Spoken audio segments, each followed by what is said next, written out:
설교 말씀이 도전과 모험으로 사는 인생, 그런 말씀인데, 이 말씀을 통해서 오늘 또 은혜 받고 여러분 인생에 좀 새로운 도전을 좀 하시는 시간 되기를 주의 이름으로 축복합니다. 그냥 그 길 그냥 되지도 않는 망하는 그 길 계속 그렇게 하지 말고 좀 오늘 말씀을 듣고 여러분 인생을 되돌아보고 하나님 앞에 내가 좀 잘못하고 있는 게 뭔지, 내가 좀 게으른 부분이 뭔지, 소극적인 부분이 뭔지 좀 돌이켜보고 하나님 기뻐하시는 일, 좀 도전하는 그런 마음이 오늘 생겨나기를 주의 이름으로 축복합니다. 자, 우리 인생을 살아갈 때나 또 하나님의 일을 할 때나 어떤 일을 할 때에 보통 한 대략 세 종류의 사람이 있습니다. 세 종류의 사람이. 첫째는 팔랑귀 스타일의 사람이 있어요. 팔랑귀. 팔랑귀가 뭔지 아세요? 팔랑귀? 이 팔랑귀는 설득당하는데 기재라고 할 수가 있겠습니다. 이런 분들은 누구에겐가 무슨 이야기를 들으면은 금방 설득돼 가지고 실행에 옮깁니다. 앞뒤 가리지 않고 행동합니다. 누가 돈벌이가 되는 일이 있다고 하면은 앞뒤 가리지 않고 빚을 내서라도 그 일을 덤뻑 시작하는 사람, 그런 스타일의 사람들이 있어요. 이런 분들은 과감하게 어떤 일을 시작하는데 성공하기도 하지만은 대부분이 사기도 잘 당하고 망하기도 쉽게 망합니다. 이게 우리 잘 알려진 한 사람 이야기, 재밌는 이야기가 있는데요. 이분에게 뭐 슬픈 이야기를, 이분이 개그맨이니까 자기가 재밌게 개그 소재로 이야기를 하는데, 이창명 씨라고 있습니다. 이 사람이 다 망해먹은 다음에 책도 썼어요. 이창명처럼 안 하면 30억을 벌 수 있다. 그런 책을 썼습니다. 이창명처럼 안 하면 30억을 벌 수 있다. 뭐 저는 이 책을 읽지는 않았습니다만, 이 책에는 이창명 씨가 5번 사업을 해가지고, 개그맨 해가지고 돈을 벌었어요. 돈 굉장히 많이 벌었는데 수십억을 5번 창업을 해가지고 실패를 해가지고 무려 30억 원을 날려버린, 30억 원. 그렇게 벌어 30억을 날려버렸어요. 5번 사업을 했는데 라면 가게 하다가 5억 날려먹었습니다. 라면 가게. 또 그 다음에 두루치기 장사 하다가 2억 날려먹었어요. 화로꼬치구이 프랜차이즈 하다가 5억 날려먹었답니다.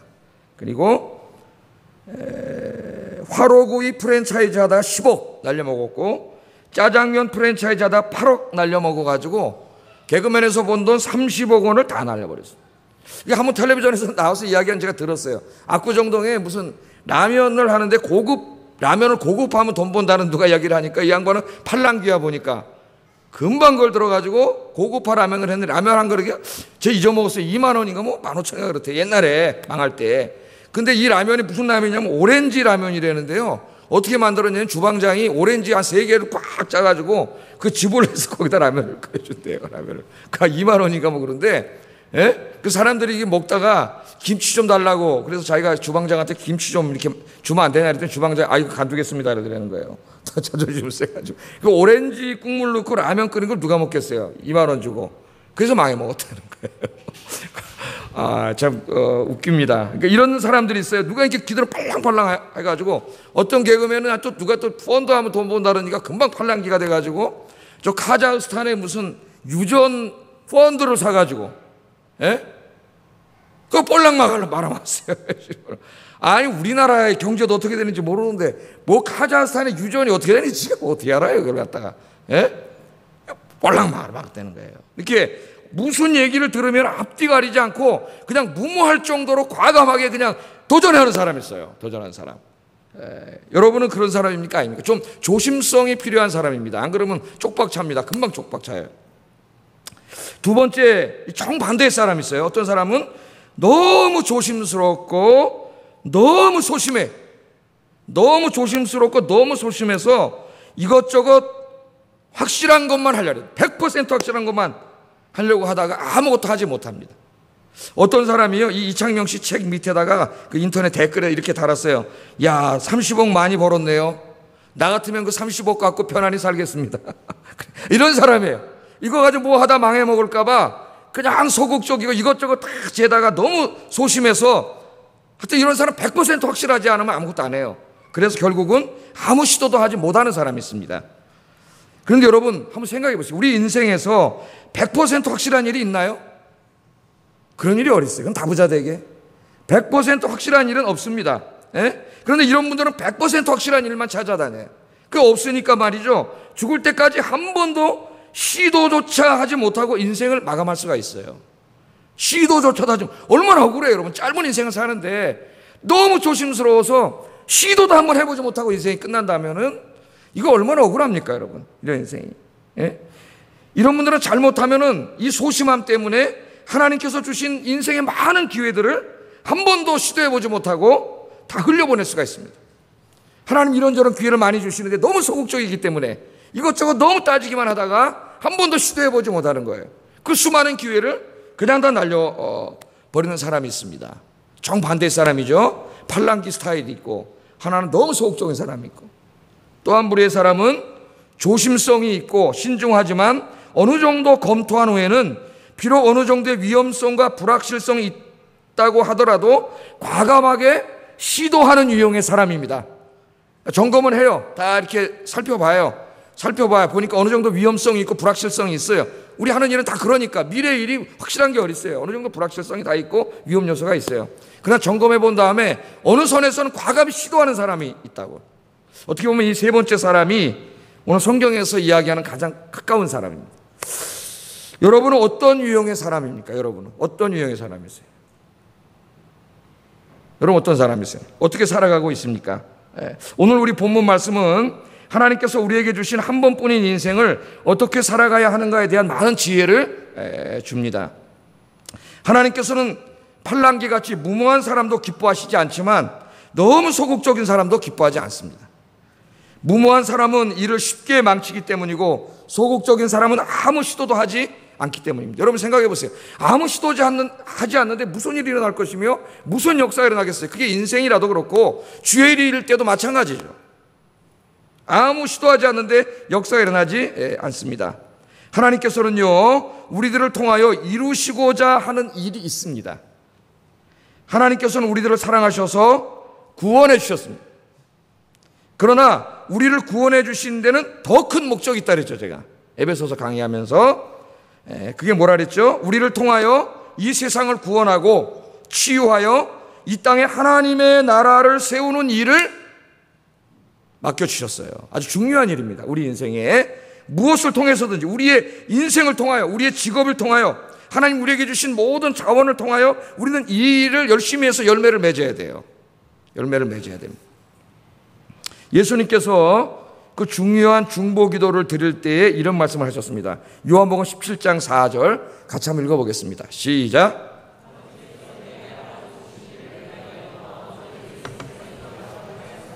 아멘. 예수님이 마지막 십자가 사건을 앞두고 이 세상을 위해서 중보 기도를 할 때에 이런 기도를 하셨죠. 아버지께서 내게 하라고 주신 일을 내가 다 이루어 아버지를 이 세상에서 영화롭게 했습니다. 이렇게 말하니까 그러니까 우리는 이 땅에 태어나고 하나님의 구원을 받으면서 하나님이 우리에게 하라고 주신 일이 있어요. 어떤 사람은 비즈니스일 수도 있고 저 같은 사람이 목회이고 다 달라요. 어떤 사람은 전업주부고 다 다릅니다. 하나님 다 하라고 주신 일이 있죠. 그 일을 통하여 하나님을 영화롭게 하기를 원하세요. 그게 뭐 사업이든지 장사든지 하여튼 뭐 교사든지 뭘 하든지 간에 그 일을 통하여 하나님 영화롭게 하기를 원하십니다. 주님은 그 일을 다 사명을 감당하고 하나님을 영화롭게 했습니다. 그러니까 이 사명을 감당해서 하나님을 영화롭게 하고 열매를 맺기 위해서는 너무 무모해서도 안 되지만은 너무 소극적이라서도 안 돼요. 너무 무모하면은 이 중요한 걸 다 망쳐버리고 그냥 너무 소극적이면 시도도 하지 않으니까 일을 이룰 수도 없지 않습니까? 하나님께서 여러분에게 하라고 주신 일이 무엇인지 여러분은 잘 알고 있을 거예요. 그 일을 지혜를 잘 지혜롭게 감당해서 하나님을 영화롭게 하고 많은 결실을 맺는 복된 삶이 되기를 주의 이름으로 축복합니다. 오늘 설교 중요한 내용은 내가 다 요약해서 서론에 이야기를 했어요. 그럼 오늘 한번 이걸 좀 더 자세하게 본문을 가지고 이야기해 보겠습니다. 자, 1절 말씀 한번 재밌는 이야기를 하십니다. 하나님이 1절 읽어보겠습니다. 시작. 아멘. 너는 내 떡을 물 위에 던지라. 여러 날 후에 도로 찾으리라. 그렇게 말씀했습니다. 이 비유적인 말씀이라는 걸 우리가 금방 알 수가 있겠죠. 떡을 물에다가 던지래요. 떡을 바다 위에다 던져. 그럼 어떻게 된다고요? 여러 날 후에 도로 찾으리라. 비유가 아니라면은 있을 수 없는 얘기죠. 떡을 물에다 던지면 그게 떠내려가더니 가라앉히는데 없어져 버리지. 그럼 어떻게 도로 찾겠어요? 그러니까 이게 비유적인 말씀이라는 거 알 수 있는데, 이게 무슨 의미냐? 무슨 의미냐? 그게 중요하겠죠. 어떤 의미냐? 뭘 비유한 말씀이냐? 크게 두 가지로 해석이 됩니다. 크게 두 가지로 해석이 되는데, 첫 번째는 이 떡을 던지라는 말씀을 구제 행위로 해석하는 학자들이 있어요. 구제. 그러니까 과감히 그냥 떡을 던지듯이, 물에 던지듯이 자기의 것을 가난한 이웃에게 나눠주라는 얘기예요. 주라는 얘기예요. 그렇게 해석하는 사람들이 있습니다. 그래서 어떤 사람은 실제로 이 말씀을 그렇게 받아들여가지고 자기 인생을 남을 돕는 일에 헌신한 사람도 있어요. 책까지 한 거 썼어요. 그런 분도 있습니다. 뭐 그렇게 받아들여도 크게 잘못된 것은 아니라고 생각되지만, 오늘 이 말씀의 전체적인 문맥에서 보면 잘 조화를 이루지 않습니다. 그래서 여기 그 물에 떡을 던진다는 것은 해상무역을 비유적으로 표현한 말씀이에요. 해상무역을. 그러니까 떡을 물에다, 바다에다 던지는 것은 배를 띄우는 것에 대한 비유입니다. 배를 띄우는 것이에요. 당시에 그 해상무역은 위험 요소가 상당히 많은 사업입니다. 그렇죠? 소심하고 소극적인 사람은 해상무역을 절대로 할 수가 없어요. 왜냐하면은 굉장히 위험 요소가 많거든요. 불확실해. 자, 당시에 이제 이 이스라엘을 한번 보세요. 그 여로보암 2세 때 이렇게 오면은 해상무역이 굉장히 발달해가지고 그 바다 쪽으로 진출해서 지중해 무역을 하면서 굉장히 경제적으로 성장을 합니다. 이 나라가. 근데 지중해로 바다가 나가면은 그 지중해 그 바다의 풍랑이, 불규칙한 풍랑이 많이 일어나기 때문에 상당히 많은 경우에 풍랑을 만나서 배도 잃고 상품들을 잃어버린 일이 비일비재했습니다. 이 지중해로 나가가지고. 또한 풍랑을 안 만나도 해적대를 만나버리면은, 지금도 해적대가 있잖아요. 그죠? 저 소말리아, 아프리카 그 중부에 소말리아 그쪽 해적대가 있어가지고 우리 군함이 거기 나가 있어요. 지금 지키고 있습니다. 거기서 외국 배도 많이 구해주고 우리 배도 구하고 그랬죠. 거기 지키고 있어요. 소말리아의 치안이 무너지면서 그 게릴라들이 해적으로 다 뛰쳐나온 거예요. 그러니까 한 국가의 치안이 무너지면은 큰일 나는 거예요, 여러분. 이 치안뿐만 아니라 우리 그 안보를 지키는 이 초책선 이런 데가 무너지면은 큰일 나는 겁니다. 엊그제도 지뢰를 거기다 매설하고 가가지고 아주 비열한 짓이죠. 그런 일을 하는 것은 아주 비열한 짓입니다. 정규군끼리 전투를 해서 사상자가 생겼다면 몰라도 몰래 기어 들어와서 난 걸어다니는 길에다 지뢰를 매설하고 가는 것은 인간으로서는 도저히 할 수 없는 짓이에요. 그러니까 북한 공산 집단이 저런 집단이라는 걸 알고 있어야 되는데, 참 안타깝죠. 우리나라의 많은 사람들이. 안타까운 마음이 있어요. 자, 해적들 만나면 다 뺏겨요. 배도 뺏기고 상품도 뺏겨서 투자한 거 다 날려버립니다. 그러니까 이런 위험 요소가 많지만 이 배가 목적지에 가가지고 잘 사업이 성공되면은 다른 일보다는 엄청나게 많은 돈을 벌 수가 있어요. 해상무역이라는 것이. 그래서 여러분 저 사도 바울 태우고 갔던 그 배도 그렇죠. 사도행전 읽어보면 그 배를 띄우느냐 마느냐 바울하고 논쟁하다 결국 배를 띄우지 않습니까? 그게 상선이거든요. 거기 쌀을 싣고 로마로 들어가는 상선인데 그때는 좀 이 풍랑이 일어날 시기예요. 근데 그 위험하는데 로마에는 항상 식량이 부족해요. 식량이 부족하기 때문에 그 가을에 배가 들어와서 식량을 가지고 와야 되는데 풍랑이 있기 때문에 안 와, 상선들이. 그러니까 그때 배가 들어오면 몇 배로 더 쳐주는 거예요. 그러니까 바울이 가지 말라 그러는데도 그 배가 간 거예요. 선주들이. 왜? 그래야 돈을 몇 배로 버니까. 그런 일들이 있었죠. 풍랑을 만나가지고 배도 잊어먹고 상품 다 잊어먹었잖아요. 그러니까 그런 위험 요소들이 많기 때문에 이 해상무역을 한다는 것은 상당히 위험 요소가 있습니다. 그러니까 성공하면 많은 돈을 벌지만 위험 요소도 상당히 많아요. 불확실합니다. 그럼 여러분에게 묻겠습니다. 여러분 같으면 어떻게 하시겠어요? 자, 해상무역을 할 기회가 왔다. 여러분 같으면 어떻게 하시겠습니까? 어느 정도의 위험 요소가 있지만 이익도 많이 볼 수 있으니까 과감하게 참여하시겠습니까? 아니면 망할 수도 있고 불확실하기 때문에, 위험하기 때문에 시도조차 하지 않겠습니까? 갈등이 생기겠죠. 갈등이 어떻게 할까? 이런 갈등이 생길 거예요. 하나님께서 오늘 뭐라고 말씀하셨어요? 내 떡을 물 위에 던지라. 그럼 어떻게 된다고요? 여러 날 후에 도로 찾으리라. 그렇게 말씀을 하셨습니다. 하나님의 말씀은 뭐냐? 과감하게 바다에 배를 띄우라는 말씀이에요. 참여하라는 겁니다. 어느 정도 위험 요소가 있지만 과감하게 해상 무역에 참여하면 어떻게 된다는 거예요? 많은 이익으로 돌려받게 된다. 하나님이 그렇게 말씀을 합니다. 이 말씀을 여러분 한번 잘 묵상해 보세요. 여러분 우리 삶에 굉장한 그 지혜를 주시는 말씀인데 하나님이 여기서 강조하는 건 뭐 같아요, 여러분? 뭘 강조하는 것 같아요, 하나님께서 지금? 해상무역에는 어느 정도의 위험 요소가 있고 불확실성이 있지만 그런 어두운 부분만 바라보다가 시도도 하지 못하는 그런 인생 살지 말고 어떻게 하라는 거예요? 그 무역이 성공했을 때 얻게 될 막대한 이익을 먼저 그쪽을 바라보면서 과감하게 어떻게 하라고요? 시도하라는 거예요. 하나님 우리에게 굉장히 도전적이고 모험적인 인생을 살 것을 요구하십니다. 하나님이 그런 분이세요. 그래서 폴 트루니에라고 하는 심리학자는 모험으로 사는 인생이라고 하는 책을 썼죠. 우리나라 번역이 됐는데 모험으로 사는 인생. 하여튼 그 책을 쓰고 86세인가 그때 한 50살 차이 나는 여성과 결혼을 했습니다. 재혼을 이분이 모험으로 사는 인생을 쓰고 그런 일도 했어요. 그런데 이 책을 번역하던 그 정동섭 교수가 지금은 이제 그 상담 심리학 교수로 있는데 그 번역할 당시에 대사관의 참사관으로 40대의 참사관이었는데 심리학을 공부하고 싶었나 봐요, 평소에. 이 책을 읽고 도전을 받아가지고 참사관을 때려치고 그때부터 다시 심리학을 공부해가지고 지금 심리학 박사가 돼서 이 일을 감당하고 있어요. 그 지난번 구원파 때문에 텔레비전에 굉장히 많이 나왔죠. 구원파에 있다가 이제 다시 회개하고 하나님 꼴에 돌아와서 구원파를 세상에 알리는데 많은 일을 합니다. 이분 우리 교회에서도 한번 한 10년 전에 오셔가지고 여기서 우리 강의를 한 적이 있죠. 그분은 그 도전을 받아가지고 내 인생 내가 하고 싶은 거 하고 살겠다. 모험으로 한번 해보자. 그리고 참사관을 외교관을 던졌다니까요.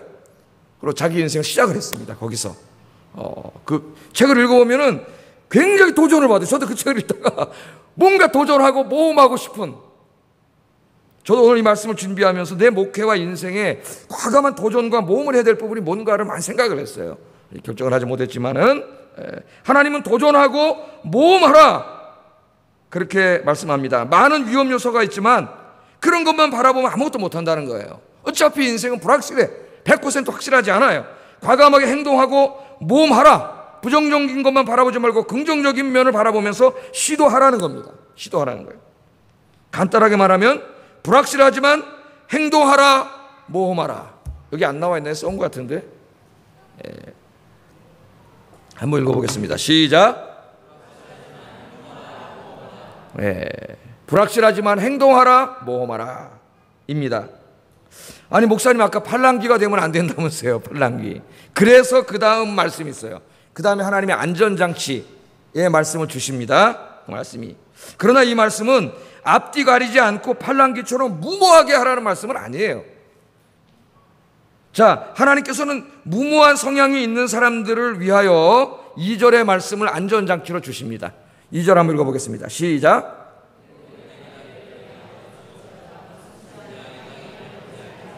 아멘. 이게 무슨 말씀일까요? 자, 상선이 나갑니다. 그런데 한 배에다가 네 상품을 다 싣지 말라는 거예요. 과감하게 시도하되 지혜롭게 하라는 겁니다. 그러니까 7배나 8개 배에 어떻게 하라고 분산시키라는 거죠. 나누어서 선적하라는 거예요. 나누어서. 그러면 한 배가 가다가 해적을 만나거나 풍랑을 만나도 그것만 잃어버리고 나머지는 어떻게 해요?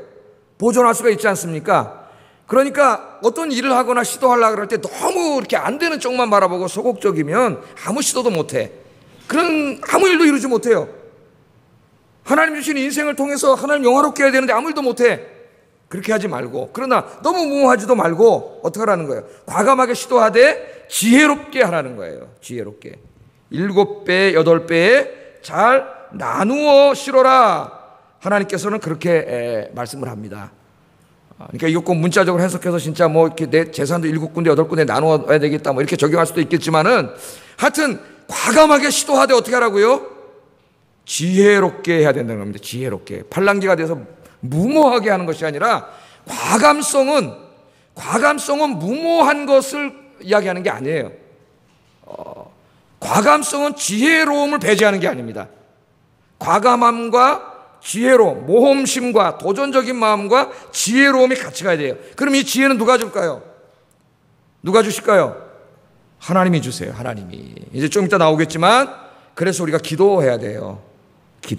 기도하고 과감히 시행해야 됩니다. 여러분, 자, 하나님께서 이렇게 말씀을 하신 다음에 이 무모한 사람에게는 이렇게 분산해서 실으라고 하는 지혜를 주시고, 그 다음에 이제 3절 4절에는 너무 소극적인 사람에게 치료의 말씀을 주세요. 너무 소극적인 사람에게. 3절을 한번 읽어보겠습니다. 시작.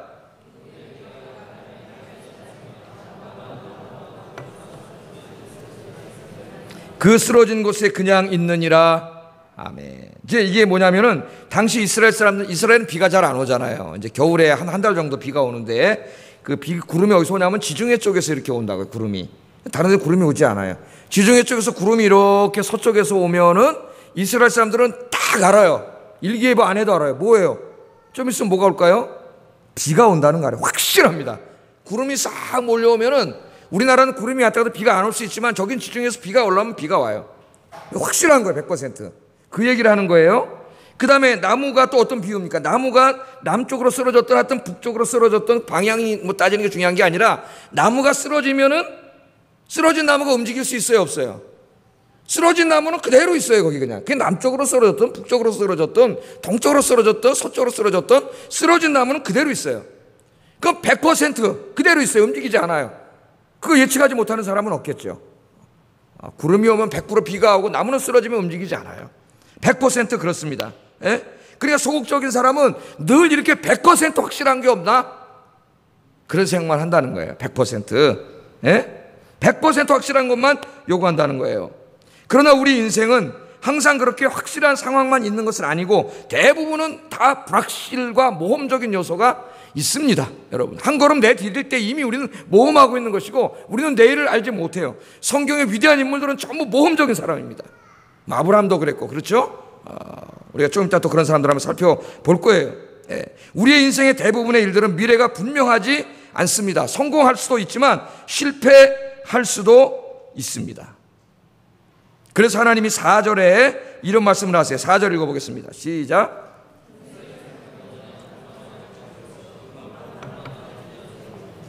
아멘. 여기 저 농부가 있습니다.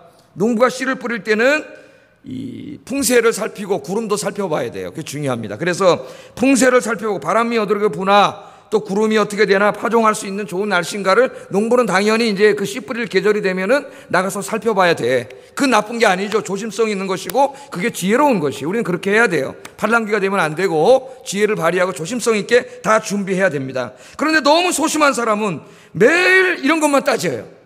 지금 하나님이 하시는 말씀이에요. 오늘 나갔는데 구름이 저기 오네. 오늘 안 되겠구나. 또 그다음 날아갔더니 또 바람이 조금 부네. 오늘도 안 되겠구나. 매일 나가는데 비가 구름이 끼고 바람이 불고 매일 이렇게 씨를 뿌리는데 어느 정도의 위험은 항상 있는데 어느 날은 뿌려야 되는데 과감하게 계속 이러다가 씨 뿌리는 날을 잊어버리고 씨를 뿌리지조차 못한다는 거예요. 하나님 지금 그런 말씀을 여기 하고 있습니다. 농부가 파종할 때 날씨를 살펴보는 것은 잘못된 것이 아니지만 지나치게 소심해서 날씨만 살펴보다가는 아무 일도 하지 못합니다. 평생. 여러분 지금부터 죽을 때까지 하나님 앞에 갈 때까지 아무것도 시도하지 못해보고 갈래요? 얼마나 인생이 억울합니까? 그러면은 어느 시점에서 농부들은 위험을 감수해야 돼요. 어차피 어느 정도의 위험은 감수해야 돼 인생은. 그리고 과감하게 씨를 뿌려야 됩니다. 100% 완전한 조건은 없습니다. 어느 정도 살펴봤으면, 어느 정도 풍세를 살펴봤고 구름을 살펴봤으면 과감하게 시도해야 됩니다. 하나님 그렇게 하라는 거예요. 지금 매일 풍세만 살피고 구름만 살피면 언제 씨 뿌리냐는 거예요. 언제 씨 뿌리냐는 거예요. 성경 인물 중에 맨 처음에는 그런 인물이었다가 주님 만나고 변한 인물이 있어요. 이건 모세입니다. 모세. 출애굽기 3장 4장을 읽어보면은 이게 참 재밌는 이야기가 나와요. 모세가 40세에 자기 민족을 구하겠다고 나왔죠. 나왔다가 혈기왕성해가지고 살인만 했습니다. 그리고 미디안 강에 도망갔죠. 40년이 지났어요. 80세 노인이 됐는데 거기 가가지고 결혼해가지고 장인 양이나 치면서 편안하게 살다 죽겠다. 여러분 우리 인생의 가장 큰 적이 편안하게 살다 죽겠다예요. 편안하게 살다 죽겠다 이래가지고 양이나 끌고 이렇게 애 낳고 살다가 오늘 호렙산에 왔는데 그 호렙산 떨기나무에 갑자기 불이 내려왔는데 불이 나무를 태우질 않아. 그러니까 우리 일상을 매일 경험하는 일인데 거기 일상과 이상한 일이 있을 때 하나님 찾아오신 거예요. 하나님 찾아오시 하나님 만나죠. 하나님 만난 다음에 하나님이 사명을 주시잖아요. 네가 애굽왕 바로에게 가서 내 백성을 구원하라고. 애굽왕 바로에게 가서 이야기하라래요. 내 백성을 해방시켜서 광야에 가서 하나님을 예배하게 하라. 그렇게 하라는 거예요. 자, 모세가 이 사명을 받았습니다. 예? 모세가 굉장히 소극적인 사람이에요. 자, 하나님이 가라고 하는데 간다 그랬어요, 안 간다 그랬어요? 출애굽기 오늘 집에 가서 3장 4장을 읽어보세요. 계속 요 핑계 저 핑계 대면서 못 간다 그럽니다. 왜 그럴까요? 이 일이 불확실한 일이고 굉장히 위험한 일이에요. 자칫 잘못하면 8, 90% 갖다 죽습니다. 자기 인생이 그날로 끝장이에요. 세계 최고 권력자 앞에 나가가지고 하나님의 이름으로 명령을 해야 돼요. 내 백성을 해방시켜서 광야에 가서 여호와를 예배하게 하시오. 하나님이 말씀했습니다. 단칼에 죽을 수 있습니다. 이것보다도 여러분 모험적이고 위험이 가득 찬 일이 어디 있겠어요? 그러니까 출애굽기 3장 4장을 읽으면은 계속 못 간다. 계속 요 핑계 대고 저 핑계 대고 요 핑계 대고 저 핑계 되는데, 나중에 출애굽기 4장 14절에 가면은요, 하나님께서 모세의 이런 소극적인 태도를 보고 화를 내셨다 그랬어요. 화를. 여러분, 하나님 화를 내세요. 화를 내셨어요. 결국 모세가 하나님과 대화하다가 여기서 치유를 받습니다. 그 소극적이고 그런 모세가 치유를 받아가지고 하나님의 말씀을 들고 과감하게 모험을 하죠. 목숨을 걸고 위험 요소가 있지만 바로에게 찾아갑니다.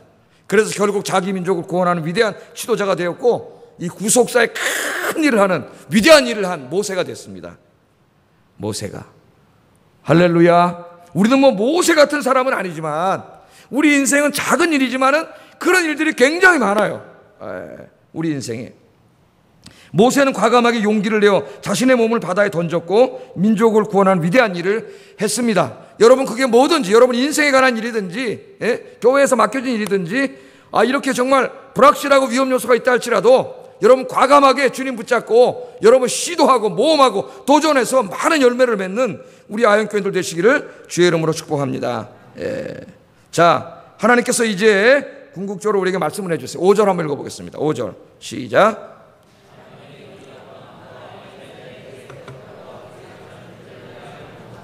만사를 성취하시는 하나님의 일을 내가 알지 못하느니라.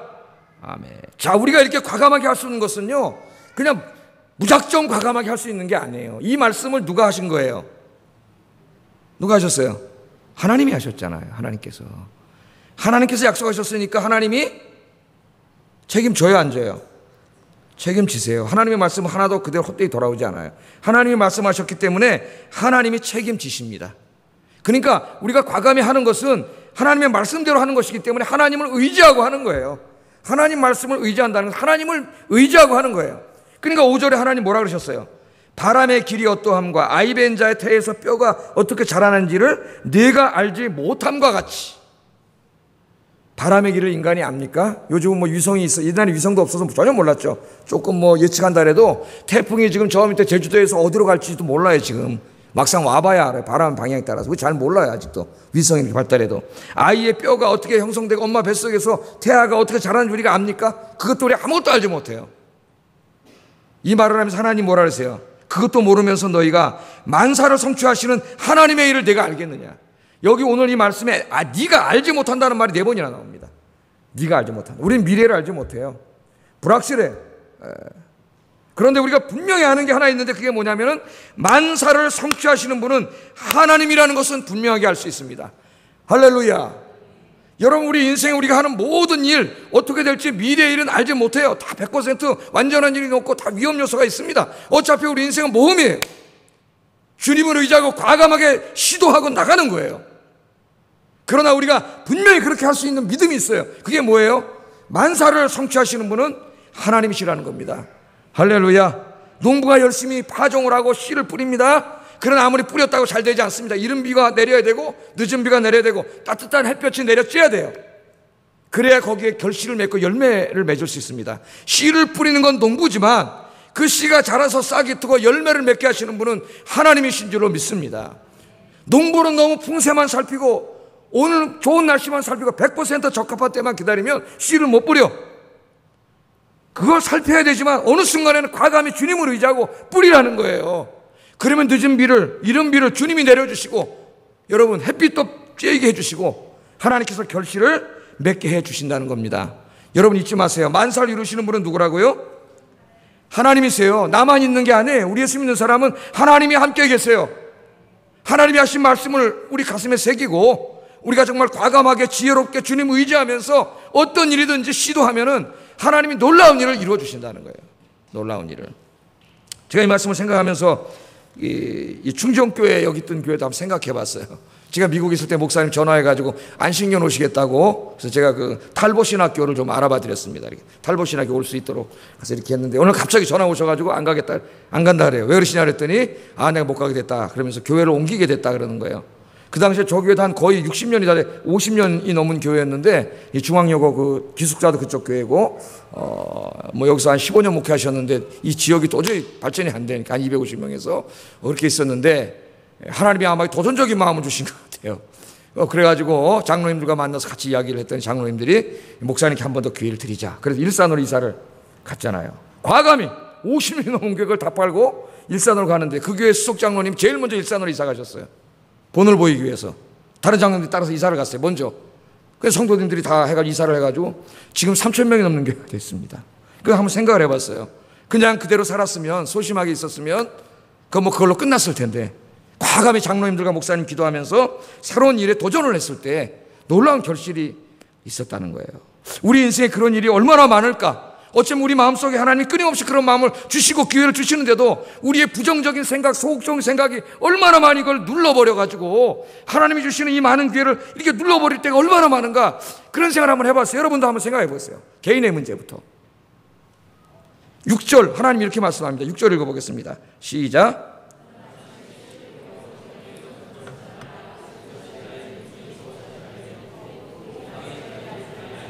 아멘. 그러니까 만사의 일을 이루시는 분은 하나님이에요. 하나님을 의지하고 하나님 하라는 대로 하면 하나님 주신다고 약속을 합니다. 그러므로 어떻게 해요? 아침에도 씨를 뿌리고 저녁에도 손을 놓지 말라는, 아침에도 씨를 뿌리고 저녁에도 씨를 뿌리라는. 그러면서 뭐라 그래요? 아침에 뿌린 씨가 싹이 들지, 저녁에 뿌린 씨가 싹이 들지, 둘 다 싹이 들지 우리가 알지 못한다는 거예요. 하나님은 어느 것을 통해서 살지 모르요. 이게 무슨 말이에요? 그러니까 네 인생에 하나님이 주시는 모든 기회를 모두 활용해서 적극적으로 일해보라는 거예요. 적극적으로 시도하라는 거예요. 오늘 6절이 바로 그런 말씀이에요. 그러면 만사를 성취하시는 하나님께서 무엇을 통해서 하나님이 이루실지 네가 알지 못한다는 거예요. 하나님이 반드시 이루어 주신다는 그런 말씀입니다. 그래서 우리는 우리의 인생을 통해 그렇게 될 때에 나의 성취를 통해 하나님 영원롭게 하고 나를 통해 이루고자 하시는 위대한 일들을, 많은 열매를 내 인생을 통해서 맺을 수 있습니다. 여러분 마태복음 25장에 보면은 달란트 비유가 나오잖아요. 하나님 5달란트를, 2달란트를 주고 1달란트를 줬어요. 몇 달란트 받았느냐는 중요하지 않습니다. 그런 것에 대해서 이야기하지 않아요. 중요한 건 뭐예요? 열심히 일해서 5달란트 남기고 2달란트 남겼다는 게 중요합니다. 열심히 일해서 남겼다는 게 중요해요. 그러나 1달란트 받은 사람은 어떻게 했어요? 굉장히 소심하고 소극적인 사람, 불신앙적인 사람이었어요. 이거 잃어버렸다가 날려버리면 주인이 찾아봤을 때 혼난다, 자기는 그렇게 생각을 해가지고 자기는 땅속에 묻어뒀다는 거예요. 이거를 갖다가. 그 주님이 오셨을 때 어떻게 하십니까? 5달란트 칭찬받았습니다. 잘하였도다 착하고 충성된 종아. 여러분 인생을 그렇게 살려 5달란트 남기시기를 주의 이름으로 축복합니다. 그게 뭐든지. 2달란트도 칭찬, 똑같이 칭찬받았습니다. 하나님은 절대평가예요. 상대평가하지 않아요. 넌 5이니까 더 많이 칭찬하고 넌 2 받았으니까 덜 칭찬, 그러지 않아요. 5달란트는 5달란트 남겨야 돼요. 2달란트는 2달란트 남기면 돼요. 둘 다 100점이에요. 절대평가예요. 2달란트도 칭찬받았습니다. 2달란트 더 줬습니다. 잘하였도다 착하고 충성된 종아. 누가복음에 보면 너는 10골 다스릴 권세를, 너는 5골 권세를 내가 너에게 주리라 말씀하셨어요. 1달란트 받았어요. 소심하고 게을러서 아무것도 하지 않고 그대로 남겨놨습니다. 주님 뭐라 그랬어요? 이 악하고 게으른 종아. 그렇게 책망을 받았어요.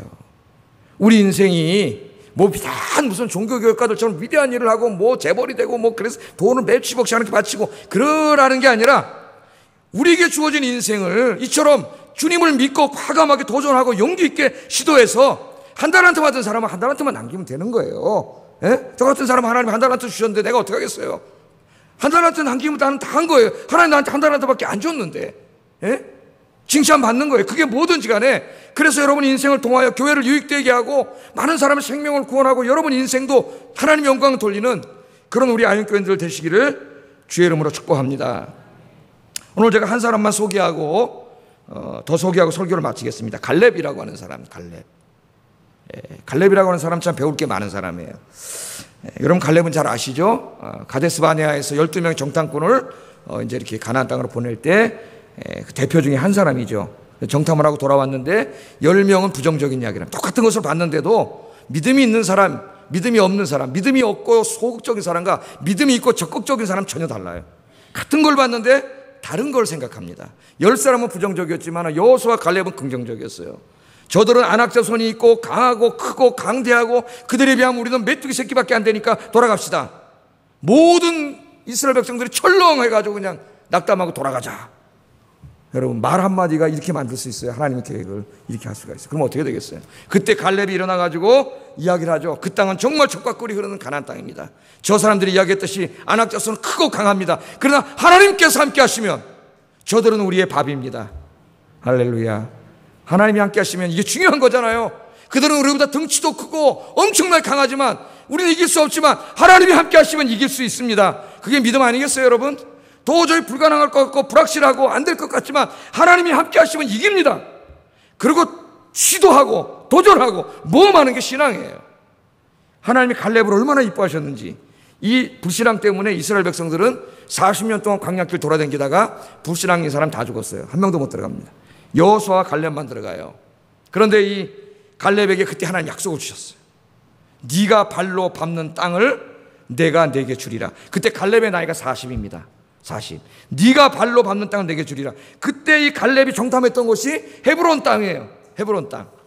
헤브론 땅은 산간 지역입니다. 산간 지역. 산간 지역이니까 당장 쓸모가 없는 땅이에요.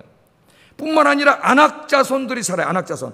안악자손 중에서도 제일 키가 크고 강한 사람들, 기럇 아르밧 사람들.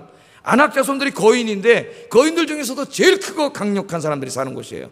그러니까 아무도 그 땅 달라고 요구하지 않아요. 왜? 거기 가서 얻을 희망도 안 보이고 싸워서 이길 수도 없고 얻는다 해도 산간이에요.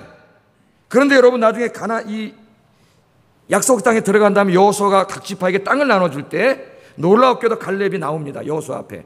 그래서 그 땅을 달라 그래요. 그 땅을. 그때 이 갈렙의 나이가 85세입니다. 85세. 우리 여호수아 4장 14절 11절 12절 한번 읽어보겠습니다. 시작.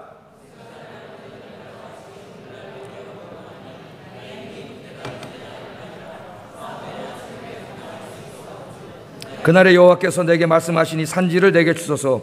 당신도 그날에 들으셨거니와 그곳에는 안악 사람이 있고 그 성읍들은 크고 견고할지라도 여호와께서 혹시 나와 함께 하시면 내가 필경 여호와의 말씀하신 대로 그들을 쫓아내리라. 아멘. 얼마나 대단합니까 여러분. 85세입니다. 85세. 저희 아버님이 지금 85세이신데요 호적인 87세로 돼 있고 85세예요.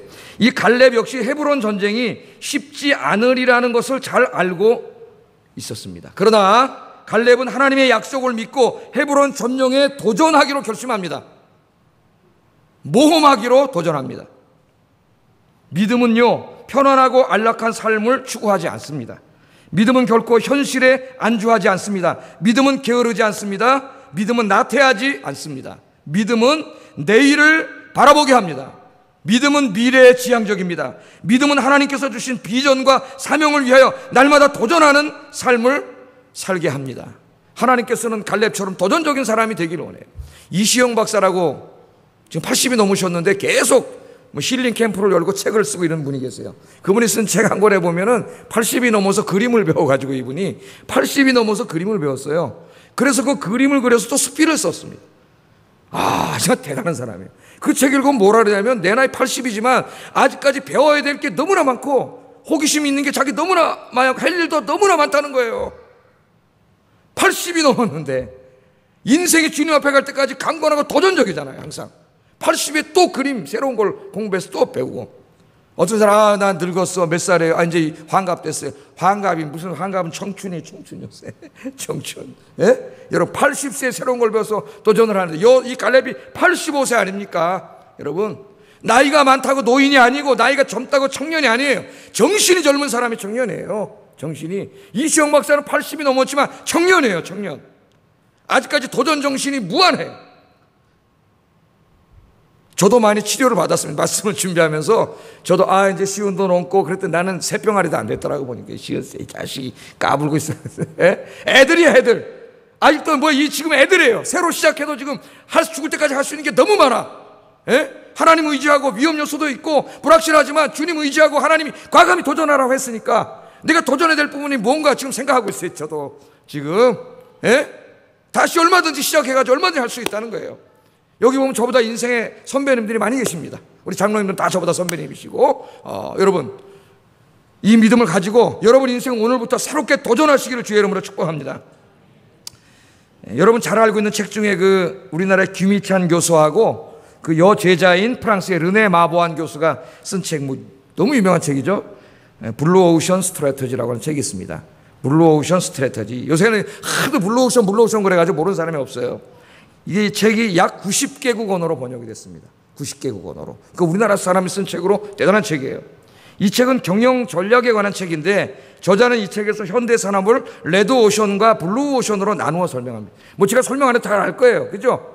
레드 오션은 이미 많은 사람들이 들어와가지고 먹고 살라고 막 경쟁을 하고 있기 때문에 서로가 막 가격 경쟁하고 막 이렇게 피 터지는 이 시장이에요. 예를 들면 우리나라 사람이 이 치킨이 잘 된다 그러면 사람들이 다 어떻게 그날부터 전부 치킨집을 열어가지고 치킨집이 수만 개 돼가지고 싸우다가 다 망해. 그런데 블루오션 스트래터지를 가진 사람은 어떻게 하는지 아세요? 아무도 안 할 때 치킨을 시작했다가 블루오션, 레드오션이 되면 싹 빠져나가서 다른 일이에요. 그 사람은 항상 블루오션을 찾아다녀요. 블루오션은 뭐냐? 그야말로 푸른 바다예요. 청정 바다예요. 아무도 시작하지 않은 일이에요. 거기에는 무한합니다. 거기는 경쟁이 없어요. 거기에는 창의력이 있을 뿐이에요. 새로운 것을 창조하는 사람이 떼돈 버는 곳이에요. 무한한 가능성이 있는 태평양 바다예요. 이 책의 전략이 뭐냐? 성공하려면은 블루오션에다가 가서 일을 하는 블루오션에.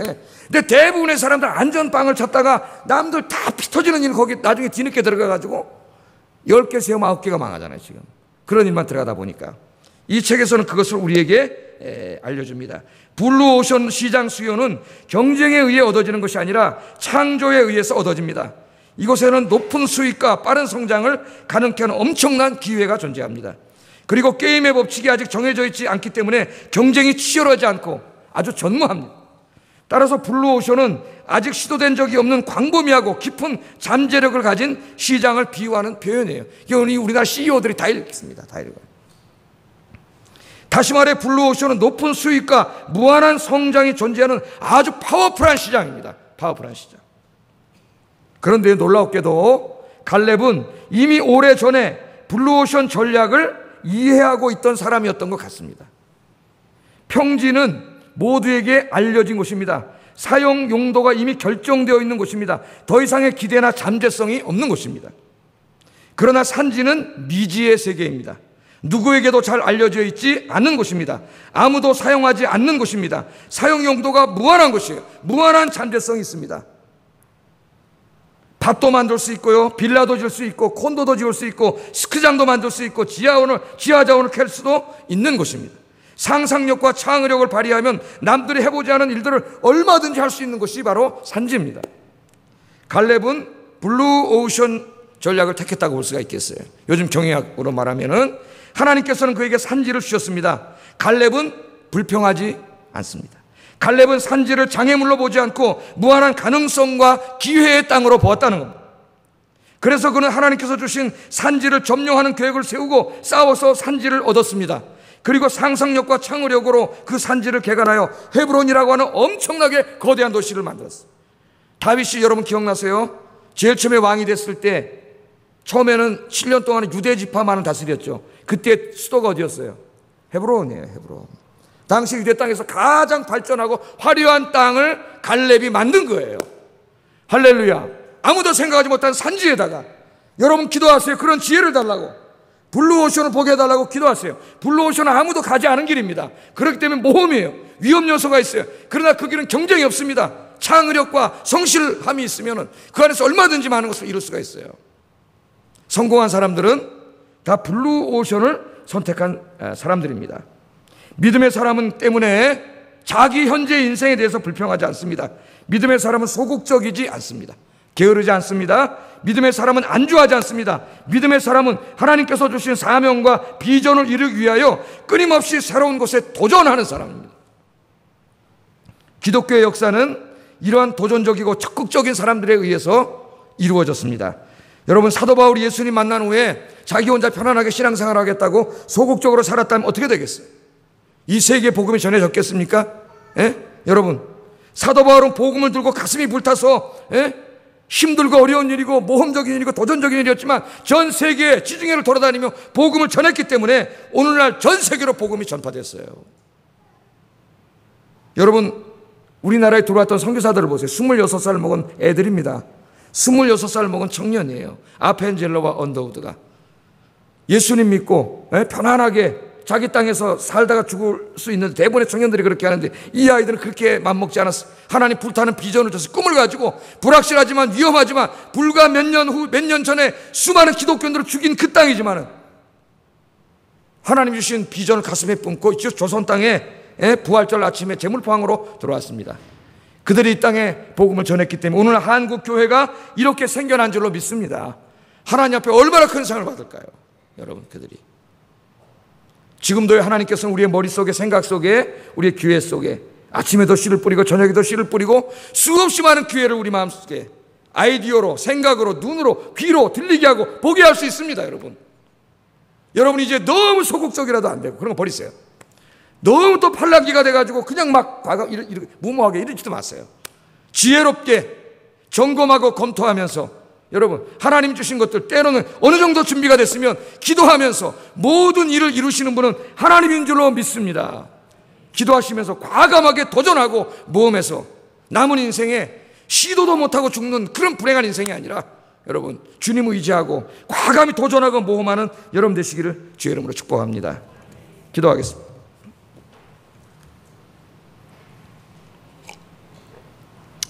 인생은 하나님께서 우리에게 주신 선물입니다. 하나님께서는 우리의 인생을 통하여 이 땅에 하나님의 나라를 이루시기를 원하십니다. 어떤 형태로든 교회에서, 가정에서, 직장에서, 시장에서, 학교에서, 모든 삶의 현장에서 기도하며 과감하게 도전하여 신앙과 삶의 큰 결실을 맺게 하시고 하나님을 영화롭게 하는 삶이 되게 하소서. 오늘부터 나에게 지혜를 주셔서 기도하겠습니다. 사랑하시는 하나님, 감사합니다.